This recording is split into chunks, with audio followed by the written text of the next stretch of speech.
I promised I would do it over. Okay, so I promised that I would do video game Sonic versus Goku, so I'm gonna just get straight to it. Today I'm gonna be using modern Sonic, not classic Sonic, because if you actually guys want to see me do classic Sonic, I'll do it, but I'd much rather just do modern Sonic because he's still video game, and I think that makes things a lot easier. So yeah, let's get into this right now. Now, obviously, Goku will be at max strength, so will Sonic, and so that kind of makes everything pretty good going into things. So, Sonic has a bunch of powers and abilities.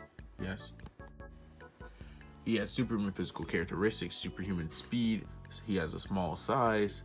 He has self-sustainance, fourth wall awareness, tune force, elasticity, analytical prediction. He has precognition. He has extensory perception, non-physical interaction, hammer space, indomitable will, accelerated development, attack reflection, underwater breathing. He also has acrobatics, bodily weaponry, and body control, expert hand-to-hand combatant, skilled pilot, surface scaling, water running, dimensional travel, after image creation, vibration manipulation, statistics, amplification, homing attack, instinctive reaction.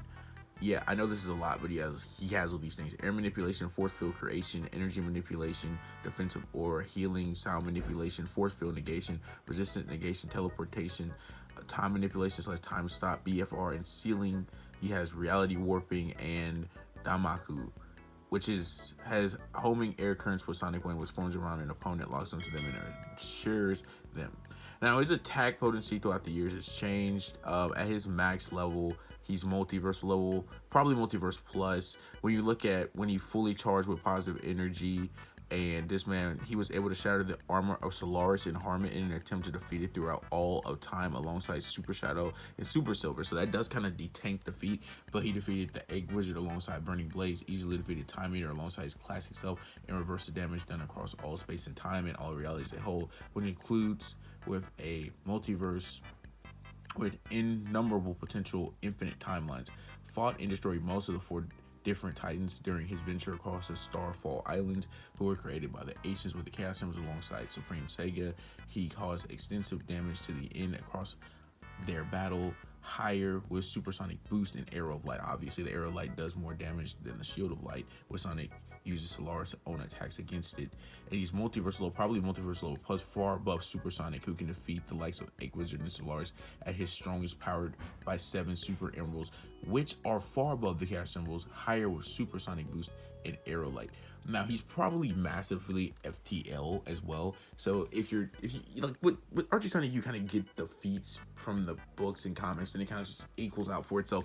But we kind of have to look at what makes Sonic massively FTL. Unleashed kept up with and outfought the Dark Queen, who blitzed his base form faster with Soul Surge. Unknown massively FTL as fast, if not faster than the base and secret rings, faster with Soul Surge. Immeasurable faster than his base, able to outpace laser attacks that stem from Solaris' body, and his attacks are shown to be throughout all of time itself. You guys know what that means?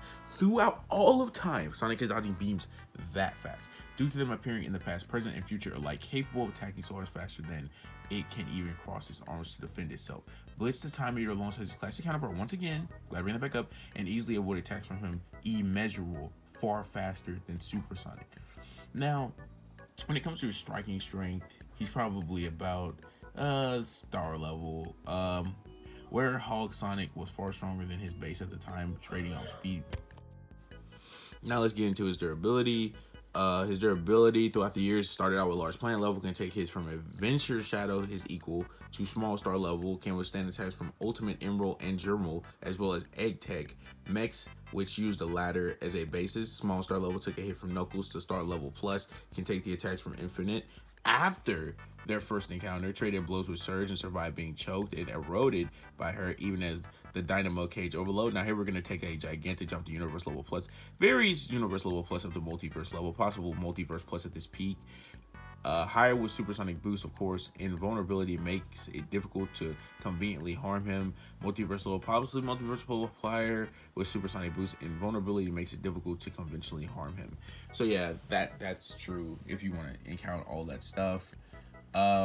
Yeah, and his range is standard melee range, hundreds of meters with abilities, and all that good stuff. Several meters will hyper flash up to multiversal, possibly multiple plus his abilities. Temporal area of effect with his attacks. So then there's all that. Um, Notable attack/techniques: fourth wall awareness. When the player isn't moving him for a moment, Sonic's idle animation gets annoyed with the player tapping his foot while looking at the screen, showing boredom stretching to be on the move again and head outright left due to becoming impatient in Sonic CD that causes a game over. Yeah, so keep that in mind. He has a whole lot of stuff that would make him pretty difficult. Now, if we're assuming that like multiversal plus Sonic that's video game Sonic and he has all these ridiculous feats, those other things and whatnot, then we're saying that he's stronger than Goku. The reason why is because if we're saying he's multiversal plus due to beating Time Eater and then beating Solaris and hurting him and all these other things, then he outscales Goku by a lot, especially when you look at the fact that Goku to many is just multiversal, and some people even think there's a high wall. So I mean, it's not impossible to see video game Sonic winning this. Now, clearly, if this is Classic Sonic, I think it's kind of a stomp though, because Classic Sonic does have the Solaris, well, not Solaris feat, but he has a Time Eater feat. But just because he has a Time Eater feat, that doesn't really mean much. He was getting help from Modern Sonic, and basically more of the feat goes on his end than Classic. So yeah, Classic has less feet, so Classic would probably be a little bit tougher. But if we're assuming that Goku's multiversal, then I think that Classic Sonic would probably lose. But I do think if Modern is multiversal plus, which is stronger, obviously, and considering he's fought all these time beams, which Goku has fought Hit, but Hit wasn't doing time things on these level of shenanigans. So I'm gonna have to give this one to Modern Sonic as well, basically video game Sonic. Now, not every version of video game Sonic obviously wins, that's not what I'm saying here, but in particular, Modern Sonic does win. If it's Classic, he probably would lose, even though he technically would still have the Soul Eater feat and Time Eater feat. So yeah, if you guys enjoyed the video, please be sure to leave a like, comment, subscribe, hit the notification bell, and as always, next time. All right.